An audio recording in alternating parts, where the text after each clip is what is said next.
MashaAllah fi. Bismillah. Assalamualaikum warahmatullahi wabarakatuh. Alhamdulillahi rabbil alamin. Wassalatu wassalamu ala nabi Muhammad. Naway ang kapayapaan, awa at pagpapala ng Diyos ay nasa inyo. Purihin ng Diyos, Panginoon ng sanlibutan. At ang mga panalangin at ang kapayapaan ay nasa sugo ng Diyos. Nawa ang panalangin ng Diyos at ang kapayapaan ay nasa Kanya.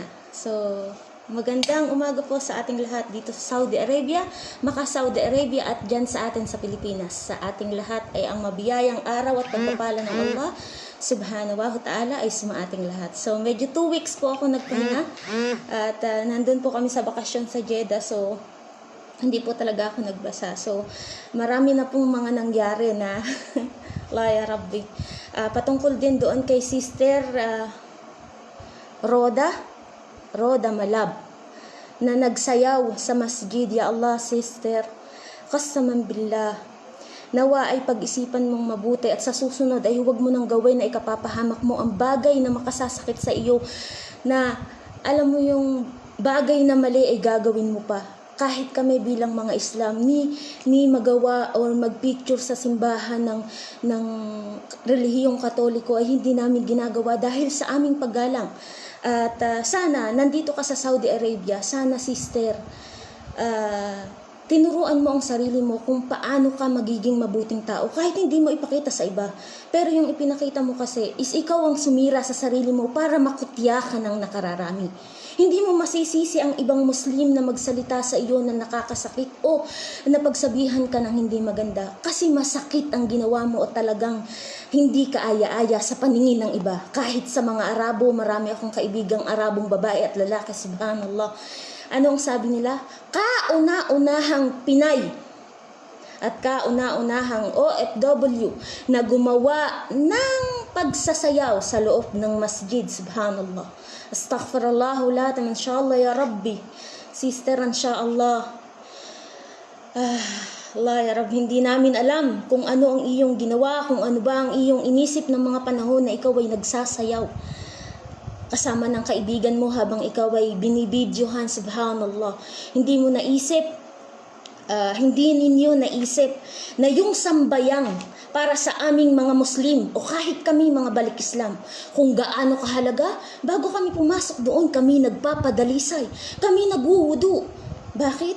Dahil kami haharap na maninikluhod na nagpapakumbaba kay Allah subhanahu wa ta'ala. Allah ya Rabbi. At doon po sa iba, sa mga brother and sister natin na kamusliman, huwag po nating isisi lahat ang kasalanan ng isa sa kasalanang nagawa ng isang Pilipina.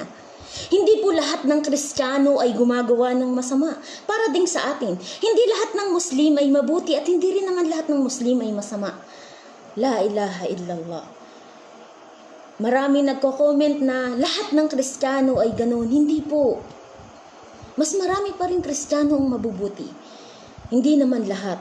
Sabi nga, tayong mga Muslim, tayong mga balik Islam, tayo ang gagabay sa kanila tungo sa magiging kabutihan nila. Huwag nating kutyain. Turuan natin sila kung ano ang paraan na mas magiging kabutihan nila. Pero huwag nating idiin na ang pagkakamali ng isa ay pagkakamali ng lahat. Ito ay hindi karapat-dapat. Subhanallah. Alam natin sa Quran, nakatala sa Quran, na kung sinong may kasalanan dito, sa Saudi Arabia o sa mga Muslim, buhay sa buhay, ngipin sa ngipin, mata sa mata, tenga sa tenga. Yan ang batas ng Islam. Kung ikaw ay may kasalanan, ikaw na taong may kasalanan. Ikaw lamang ang mananagot ng kung ano ang iyong ginawang kamalian. Hindi lahat. So, yan po. Isipin po natin bago tayo magkomento na kung ang ginawa ba niya ay ginawa rin ng iba. Hindi po. Ang pagkakamali ng isa ay pagkakamali lamang niya. Hindi ito magiging pagkakamali ng buong Kristiyano, hindi magiging pagkakamali ng buong Islam. Huwag na natin gayahin ng iba na, alam niyo, ibuntun natin lahat yung pagkakamali ng isa sa relihiyon nila. Diba? Dahil kung sa atin, gawin nila yun sa atin, tayo man ay masasaktan din. At katotohanang hindi magiging kabutihan para sa atin ang mga bagay na iyon. Kahit anumang bagay na nagawa nila, yun ay ipagdasal natin, maaring natin silang pangaralan, maaring bukas makaluwaan may pagkakataon pa sila para magbago. Subhanallah. Pero yung husgahan natin sila sa pagkakamali niya at ibuntun din natin sa iba, ito ay magiging kasalanan natin. At kung ano man ang iparusa ng batas ng Saudi Arabia, sila lamang ang tanging nakakaalam. Wala tayong kaalaman. Ngunit maaari tayong magpaalaala. Kung sana lang makauwi siya ng walang nangyaring masama sa kanya, subhanallah, na ang pagkakamali ay maaari pang itama. Hindi lahat ng bagay, sabi nga, ang isang pagkakamali ng isang tao ay magiging pagsubok sa kanya. At ito ay magiging aral sa kanya. Ibig sabihin, maaari siyang magbago. Maaari natin siyang bigyan ng pagkakataon para siya ay magbago. Diba? Huwag natin i-push ka agad na masama na siyang tao, ganito, ganyan. Oo, nagkamali siya. Pero bigyan natin siya ng chance para maitama pa yung maling nagawa niya. So, magiging aral na sa kanya yon. Dahil alam niya naman sa sarili niya, bago pa niya yun gawin, bawal na yun. Diba? So, hayaan natin siya, inshallah ya Rabbi. Hipuin ng Allah subhanahu wa ta'ala ang kanyang puso. At sana, sa atin bilang tayo mga Islam, huwag natin kaagad husgahan, huwag nating murahin kung ano man. Hindi makakabuti yun. Hindi makakatulong yun. Kahit tayo, wala tayong magagawa sa kanya kung saan man siya mapunta. Ang gawa niya ay gawa niya lamang. Kailanman ay hindi itatanong sa atin ng Allah subhanahu wa ta'ala ang kung anong nagawa mo at nagawa ko. Tanging ang Allah subhanahu wa ta'ala ang magtatanong sa bawat kaluluwa ng tao na alipin niya. La ya Rabbi. Allah, la hawla wa la quwwata illa billah. So, kung titingnan natin, napakaraming batikos. So, hindi natin din maiwasan na batikusin siya. Pero sana, inshallah ya Rabbi, wala namang ipataw sa kanya na ganoong kalaki, pero marapat na panagutan niya dahil yan ay batas ng Islam. So wala kaming kahit anong magagawang tulong sa kanya, kahit siguro ang embahada or kahit siguro ang Pilipinas, dahil kauna-unahan siyang gumawa ng ganoong pagkakamali sa Damam, sa Al-Kubar. So alam natin kung gaano kahigpit dito. At sana, paalaala ko doon sa mga sister na madalas mag-TikTok. Ito'y sinabi ko na rin ng mga nakaraang video ko. Kayo'y mag-TikTok, hindi naman kayo pinagbabawalan. Ngunit iayon nyo na kayo'y irirespeto ng iba. Maaari kayong mag-TikTok sa bahay ng nakadamit ng maayos. Hindi yung kita na ang dibdib, kita na ang gilid ng la ya Rabbi. Napakaganda na natin sa Panginoon ng Allah, sa paningin ng Panginoong Allah subhanahu wa ta'ala. Ano pa bang kulang? Anong kailangan nating patunayan sa ibang tao para ipakita natin ang ating buong katawan? Subhanallah.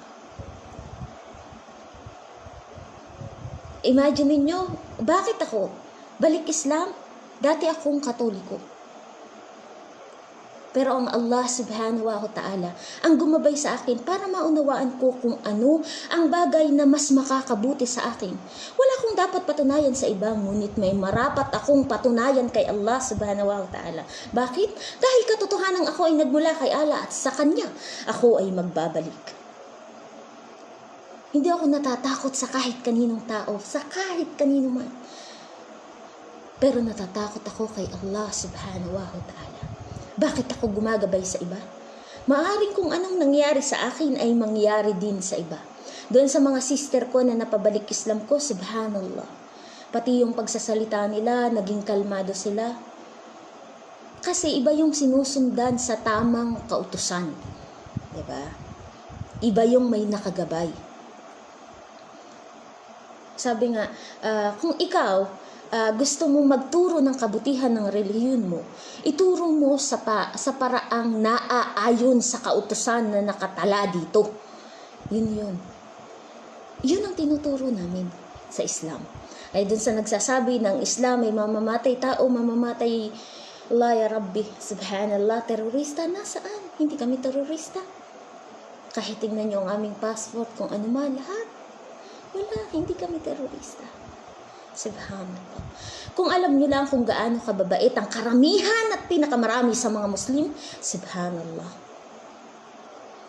Bakit ba mas marami? Bakit mas marami ang mga Muslim at nagbabalik Islam? Bakit? Dahil napakagaan sa puso nila ang tanggapin ang katotohanan. Kaya huwag nating masamain. Kung anong katuruan mo, sa iyong relihiyon, siyang ipahayag mo. Ito ay mas makakabuti sa iyo. Pero hindi lahat ng bagay na pagkakamali ng iba ay ibubunto natin sa relihiyon nila. La ya Rabbi. Matuto tayong i-accept yung fact na mayroong taong masama at mayroon din naman mga taong mabubuti. Pero sa totoo lang, mas marami pa rin ang taong mabubuti. Subhanallah. At marami pa rin ang taong mas magiging mabuti. O, diba? Yan ang pagpipray natin. Kung ano ang mali nila, hayaan natin. Mari natin silang turuan. La ya Rabbi, Sister Roda Malab. Wallah, sister. Napakaganda mo na. Sa paningin ng iyong ina, sa paningin ng iyong ama, sa paningin ng iyong mga kapatid, sa paningin ng iyong mga kapitbahay, lalo na sa paningin ng Allah subhanahu wa ta'ala, kung bakit ka pinagkalooban ng ganyang kagandahan, yun ay para gamitin mo sa iyong kabutihan. Kaya sana, shala ya Rabbi, sister, kung makarating to sa'yo, may pagkakataon ka pang magbago. Sino man yung sister na nag-video patungkol sa iyo, la ya Rabbi. Sabi nga, ang gawa ng isa na masama kapag dinagdagan pa ay lalong mas magiging masama. So ayan, nagkasiraan na. So sana maging aral ito sa lahat ng mga OFW dito. OFW sa Saudi Arabia, mga sister. Mahal po namin kayo. Hindi man kayo Katoliko. Marami po ako mga followers na Katoliko, pero talaga po sila ay lagi nakikinig. Pampagaan din ang kanilang kalooban. Sabi ko nga, tumatanggap kami ng mga taong nakikinig sa amin. Sa mga ayaw din, tumatanggap pa rin kami kahit ayaw nyo. Kahit against kayo sa amin. Pero mananatiling kabutihan na pagsasalita ang aming ipahayag sa inyo at hindi salitang nakasasakit sa puso ninyo. Subhanallah. La ya Rabbi. So, yan po. Kaya sabi ko nga, maging aral sana. At sana, la ya Rabbi. Marami kasing Pinay dito talagang naloloko sa TikTok. So, kahit tingnan natin. Kung sa Pilipinas, kaya mong gawin ang ginagawa mo doon, huwag mong gawin dito. Matuto kang irespeto ang sarili mo para irespeto ka ng iba. La hawla wala quwwata illa billah ya Rabbi. So, babasahin ko lang po ang Surat Al-Insan. Ang panahon o tao. Sa ngalan ni Allah, ang pinakamahabagin, ang pinakamauwain. A'udhu billahi minasyaitani rajim. Hindi baga dumatal sa tao ang isang panahon na siya ay hindi man lamang isang bagay na nababanggit. Katotohanan ng aming nilikha ang tao mula sa nutpa, magkahalong patak ng katas ng similya ng lalaki at babae upang siya ay aming subukan. Kaya't aming ginawaran siya ng pandinig at paningin. Subhanallah. Katotohanan ng aming ginabayan siya sa tamang landas kahimat siya ay may pagtanaw ng pasasalamat o walang pagtanaw ng pasasalamat. At sa mga nagtatakwil sa pananampalataya ay aming inihanda ang mga bakal na kadena, ang mga gapos sa leeg na naglalagablab na apo. La ya Rabbi. Katotohanan sa mga matutuwid na nangangamba kay Allah at umiiwas sa kasalanan ay magsisiinom sa kupita na ang laman nito ay alak na hinaluan ng tubig mula sa batis ng paraiso na tinatawag na kafur. Subhanallah. Isang bukal na kung saan ang mga alipin ni Allah ay magsisiinom na dumadaloy ng masagana at hindi magmamaling. Sapagkat sila yaong nakatupad ng kanilang panata at nangangamba sa araw na ang kasamaan ay magsisipangalat ng malayo at malawak. At sila ay nagkakaloob ng pagkain dahilan sa pagmamahal kay Allah sa nagdarahop, sa ulila at napipiit. La ya Rabbi. Na nagsasabi, katotohanan kami ay nagpapakain sa inyo para sa kasiyahan ni Allah. Kami ay hindi naghahangad ng pabuya, gantimpala, gayon din ng pasasalamat mula sa inyo. So, parang ito sa akin, sample po sa akin. Nagpapakain ako ng salita ng Allah subhanahu wa ta'ala, Panginoon ng sangkatauhan, para sa puso ng isang taong matigas. So, ibig sabihin, nagbibigay ako ng mensahe para siya ay maging mabuting tao. Lahat ng tao, wala tayong masasabing taong perfecto. Wala tayong masasabing taong pinakamabuti sa mundo. Lahat ng tao may matigas ang puso. Lahat ng tao merong ugali na akala ng iba pinakamagandang ugali na siya, pero may tinatago siyang kasamaan. Siguro kahit ako meron din, subhanallah. Walang taong, sabihin natin, kahit pa ako ay isang relihiyosong tao, nagbabasa ng Quran, nagagalit din ako. Pero tandisan akong nagpe-pray, naniniklod sa Allah subhanahu wa ta'ala kapag ako'y nakakaramdam ng galit. Yan ang Islam. Yung hindi yung pag nagalit ako, mananabunot ako. Allah ya Rab. Subhanallah. Hindi yung pag nagalit ako, magbubunga nga ako. Wow. Mas mananaisin kong magbasa ako ng Quran kaysa makipag-away ako. Allah ya Rabbi. Bakit? Kahit anong gawin natin dito sa mundo, ang galit ang magbibigay ng puot sa puso mo. Hindi kailanman ito makakabuti sa iyo. Pero kung ikaw sa sarili mo, nakaramdam ka ng galit at ikaw itandisang nanikluhod sa Allah subhanahu wa ta'ala, Allah ya Rabbi, yung galit mo ay mawawala. Yung galit mo ay maiibsan ng kasiyahan. Bakit? Dahil ikaw yung nanikluhod sa Allah subhanahu wa ta'ala. Yan ang katuruan sa Islam. Kaya bakit mas maraming gustong makinig? Alhamdulillah, nakikinig sa akin. O kahit pa sabihin na hindi man umabot ng milyon, okay lang, alhamdulillah. Yung mga katuruan ko, nagiging kaalaman ng iba at maaaring ituturo din nila sa iba. Lahat ng itinuro ko, lahat ng ipinahayag ko, lahat ng ipinaalam ko sa tao. Diba? Hanggang mamatay ako, maaalala nyo ko. Maaalala nyo ang bawat salita ko.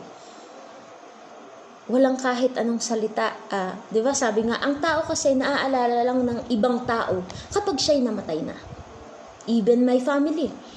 Kung di man sila lagi nakikinig sa akin, darating ang araw pag nawala ako, pupuntahan nila ang page ko. Subhanallah. La ya Rabbi. Sa mga kapatid ko, hindi ganoong kadali. Hindi ganoong kadali ipaunawa sa kanila dahil alam ko may matigas pa rin silang puso. Pero sabi ko nga, hindi ko sinusukuan ang bawat pamilya ko. Pero alhamdulillah, yung mga anak ko, kahit hindi pa sila Christian, they pray to Allah. Subhanallah. Diba? Kung isipin natin kung gaano kaganda ang bawat kautusan at nilalaman ng Quran, ito yung bagay at salita na nakapagpapagaan sa puso ni naman.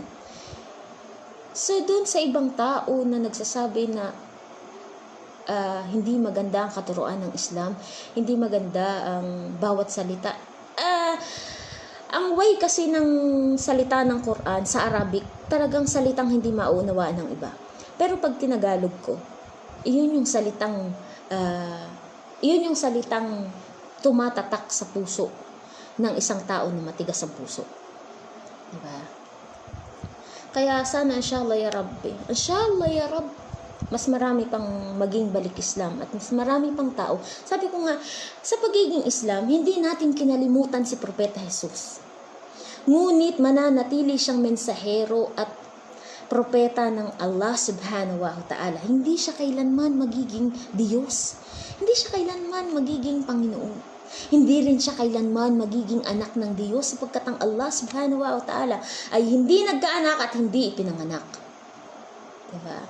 Napakagaan tanggapin sa Islam kung anong katuruan. Si Allah ang nag-iisang Diyos. Sa Kanya ay walang maihahalin tulad. Si Propeta Muhammad sallallahu alaihi wasallam ay mananatiling kanyang propeta kasama ni na Propeta Jesus, Propeta Isaac, Jacob, at lahat ng mga naunang propeta. Subhanallah. Sabi nga, asyhadu an la ilaha illallah wa asyhadu anna Muhammadan wa Rasulullah. Walang ibang Diyos kundi si Allah ang karapat-dapat sambahin. At ang kanyang propeta na si Propeta Muhammad sallallahu alaihi wasallam at si Propeta Jesus. Subhanallah. Napakagaan. Kung alam niyo lang, napakagaan tanggapin sa puso. Hindi natin kinalimutan. Never. At kung titingnan natin, hindi mga Muslim or hindi ang nagparusa sa kanya, kundi mga Jews. Pinarusahan si Propeta Jesus, kung inyong matatandaan, na inakala nyo na siya naipako. Naipako siya, ngunit ito ay kawangis niya. Yeah. ito ay kawangis niya at hindi siya yon. Dahil lang Allah subhanahu wa ta'ala. Pero dahil hindi siya ipinako ng Panginoon, hindi naman sinabi ng Panginoon na anak niya si Jesus. Dahil hindi niya hinayaan na ito'y maparusahan ng tao. Itinaas niya si Jesus upang sa darating ng muling pagkabuhay sa kanyang pagbabalik, ang tao ay makakaunawa at ipaaalam niya na kailanman ay hindi niya ipinag-utos ang pagkain ng baboy at kailanman ay hindi niya sinabi na siya ay Diyos. Subhanallah. Allah ya Rabbi, inshallah ya Rabb. Allah ya Rabb. Sabi ko nga, hindi, kung sana lang, maintindihan nating lahat kung gaano kagaan ang pagtanggap. Kahit paanong gawin natin, we pray to Jesus, Jesus is not. And kami mga Muslim, hindi kami nagpe-pray kay Muhammad Rasulullah sallallahu alaihi wasallam, but we pray for him. Bakit? Kasi sa kanya ipinagkaloob ng Allah subhanahu wa ta'ala ang Quran na siya naman naming ibinabahagi sa inyo.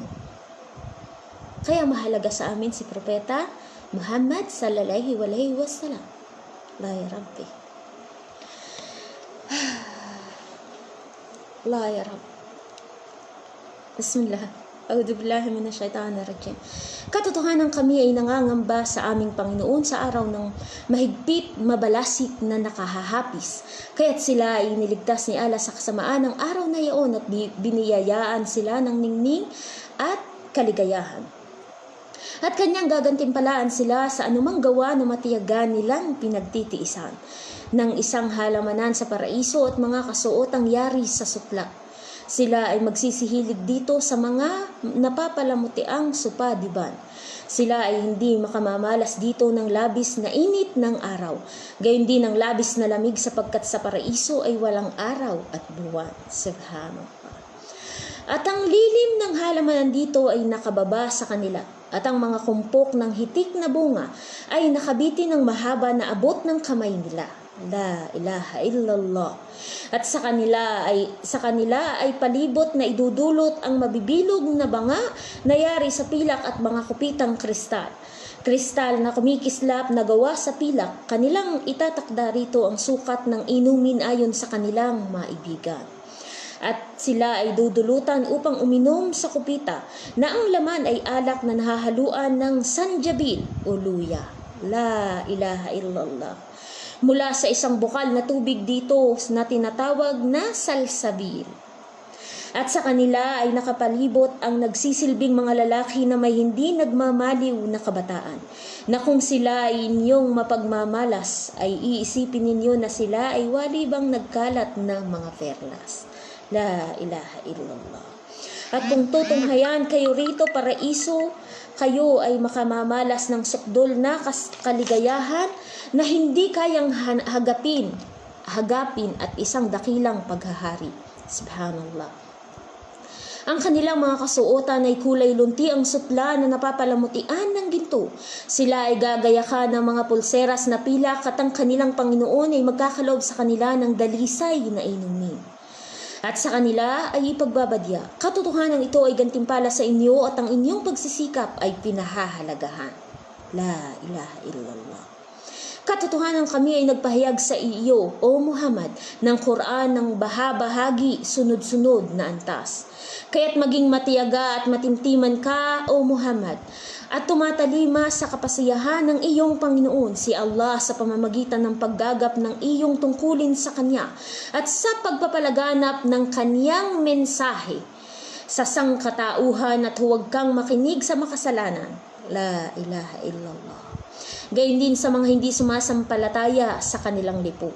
At gunitain o luwalhatiin ang pangalan ng Allah, ang iyong Panginoon sa bawat umaga at hapon. Alalaumbaga, mag-alay ng panalangin sa umaga, fajr, tanghali, gabi, Allah, suhur at hapon. At sa panahon ng gabi ay magpatirapa ka sa Kanya at ipagbantog ang papuri sa Kanya sa mahabang bahagi ng gabi. Alalaumbaga ang mag-alay ng panalangin sa takip silim, maghrib. La ilaha illallah.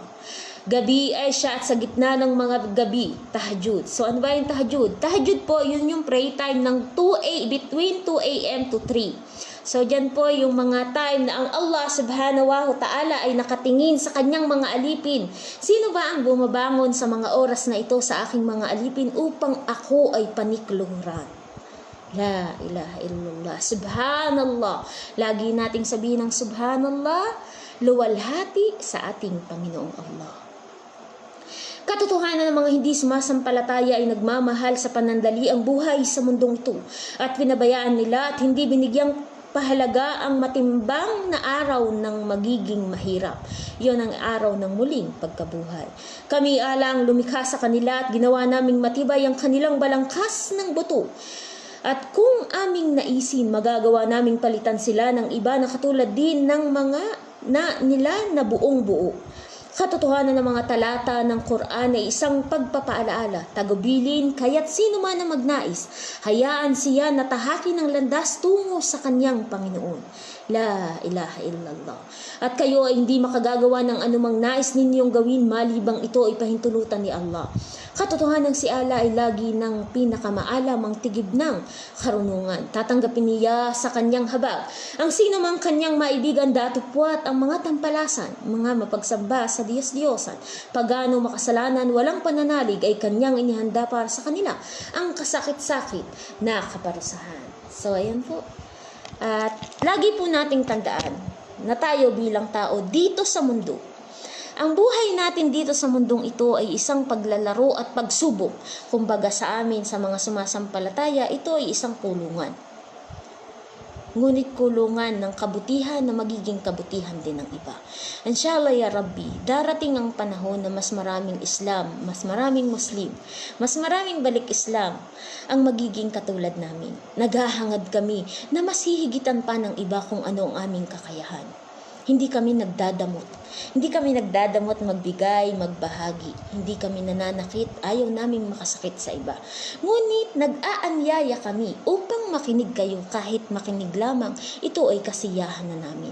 Hindi namin ipipilit, hindi namin kayo ipoforce o sa kahit anong bagay na makasasakit sa inyo. Ngunit mananatili. Ang kapakumbabaan ko ay ibibigay at ipagkakaloob ko sa inyo sa pangalan ng Allah subhanahu wa ta'ala. Yun lamang po at maraming salamat po. Bye.